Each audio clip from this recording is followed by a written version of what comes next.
2026 সালে এসে একজন ব্যক্তি সর্বোচ্চ 5টি সিম কিনতে পারবে। এই নিউজ হয়তো কম বেশি এখন সবাই জানি। এখন প্রশ্ন হলো আপনার নামে অর্থাৎ আপনার এনআইডি কার্ড দিয়ে কয়টি সিম তোলা তা কি জানেন?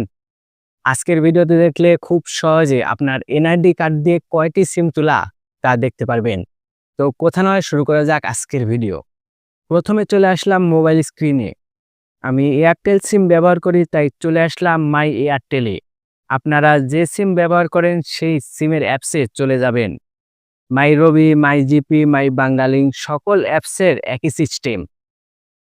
অ্যাপসে আসার পর সকল অ্যাপসে এমন অফারের পেজ পেয়ে যাবেন।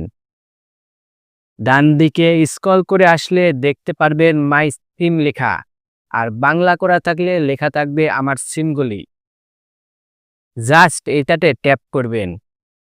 আরেকটি কথা, আপনি নিজের তোলা সিম দিয়ে অ্যাপসটি চালু থাকতে হবে।